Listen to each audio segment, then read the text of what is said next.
The cabin stood defiant, a gnarled fist against the encroaching woods. Blackwood pines, they called it.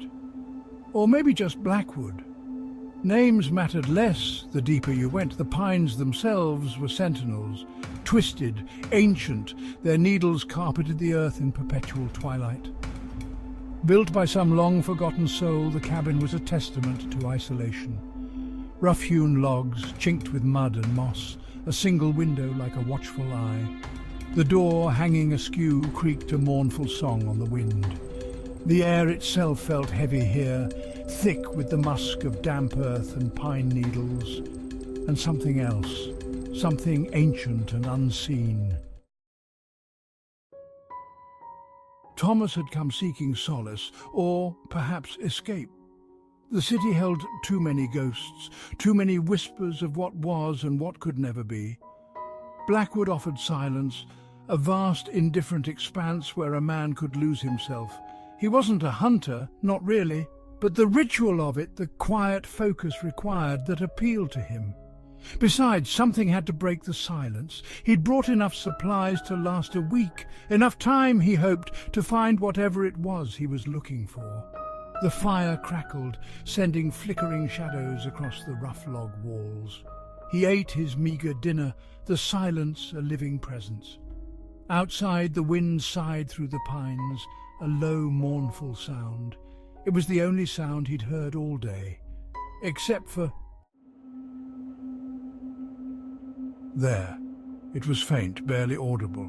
A whisper, like something brushing against the cabin wall. He paused, holding his breath. The silence stretched, thick and heavy. Then, again, a soft scratching sound right outside the window. He set down his plate, heart pounding. He told himself it was just a branch swaying in the wind, but the sound had seemed deliberate, purposeful. He rose to his feet, moving silently to the window. He peered out into the gathering darkness. The woods were still. The trees stood like silent guardians, their branches interwoven, forming an impenetrable wall. He could see nothing in the gloom. He stood there for a moment longer, listening, but the sound didn't come again. Nightfall in Blackwood was absolute. The darkness descended like a shroud, swallowing the last vestiges of light. It was as if the forest itself was alive, breathing in the last remnants of the day and exhaling an impenetrable blackness. The fire had burned down to embers, casting a flickering, uncertain glow across the cabin. He added another log, the wood spitting and hissing in protest as if reluctant to burn. The flames danced, casting eerie shadows on the walls. He couldn't shake the feeling of being watched, observed. It was foolish, he knew. Just nerves, he told himself, but the sensation was persistent, gnawing at the edges of his mind. He was alone out here, completely alone. He tried to read, but the words swam before his eyes, refusing to form coherent sentences. The silence was oppressive, pressing in on him from all sides. He kept seeing movement in the periphery, hearing whispers in the rustle of the wind. Shadows seemed to dance just beyond his vision, and the whispers carried secrets he couldn't quite grasp. He told himself it was just his imagination, but the feeling persisted. And then he saw them. The shadows seemed to coalesce, forming shapes that were almost human. 2 points of light, glowing faintly in the darkness beyond the tree line. They were eyes. Unblinking, they stared back at him, filled with an unsettling intelligence. He was sure of it, watching him. He felt a chill run down his spine. He was not alone. The forest had come alive, and it was watching him with a malevolent gaze. He watched the eyes, his breath catching in his throat. The forest was eerily silent, amplifying the sound of his own heartbeat. They didn't blink. They didn't move. They seemed to pierce through the darkness, locking onto his very soul. They just stared at him, unblinking, unwavering. It was as if time itself had frozen, trapping him in this moment of terror. He told himself it was just an animal, a deer maybe, but the intensity of the gaze suggested otherwise. But deep down, he knew it was something else, something far more sinister and unnatural. He backed slowly away from the window, never taking his eyes off the glowing points of light. His mind raced, searching for an escape. His hand trembled as he reached for his rifle. The cold metal felt like a lifeline in the overwhelming darkness. He had to get out of here. He had to get away.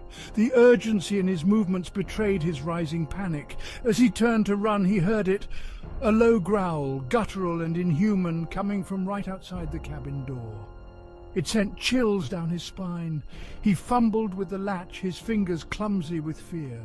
Every second felt like an eternity as he struggled to open the door. The growl grew louder, closer. It was as if the darkness itself was alive and closing in on him.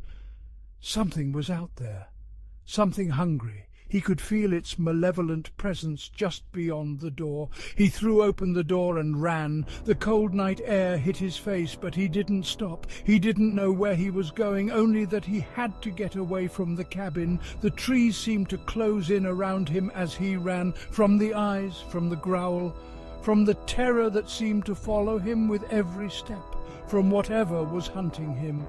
He could feel its presence, relentless and unyielding, as he fled deeper into the forest.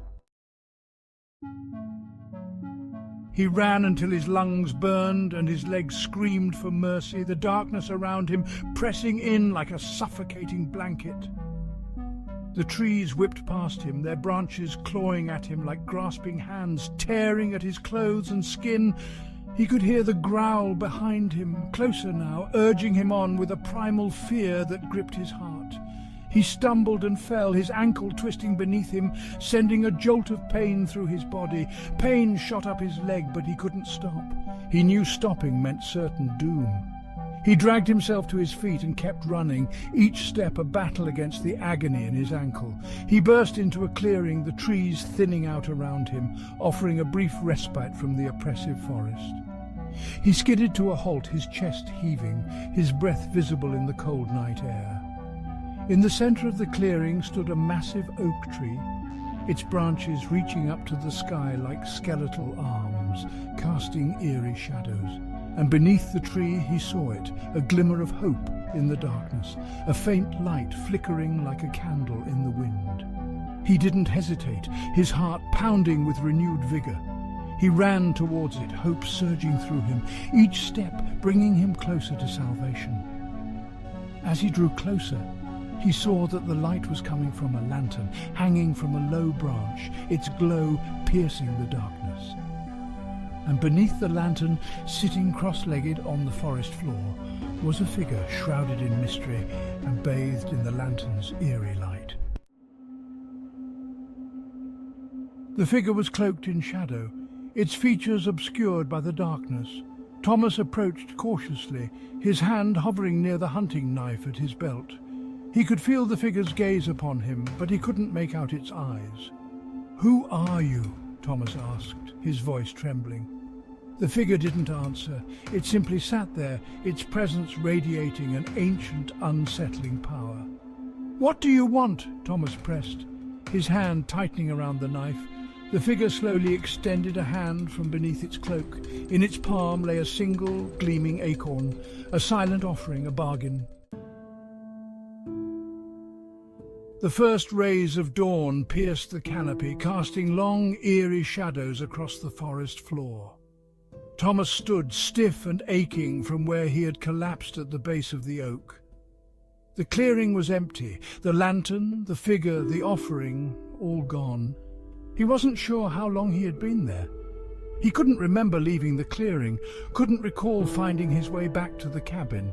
He only knew that the sun had risen and he was alive. He limped back through the woods, his mind racing. Had it all been a dream? A hallucination brought on by fear and exhaustion? He glanced back at the clearing at the towering oak, but it offered no answers. He left Blackwood that morning, his supplies abandoned, his solace unfound. He returned to the city, to the ghosts he had tried to outrun, but the woods stayed with him. He couldn't shake the feeling that he had left something unfinished. That something was waiting for him. A year passed, a year of restless nights and unsettling dreams, and then one day he found himself driving. He didn't know why, didn't question it. He just drove until he saw the sign Blackwood Pines. He stopped the car and got out. The air was still, heavy with the scent of pine and damp earth. He could almost feel the forest watching him, waiting.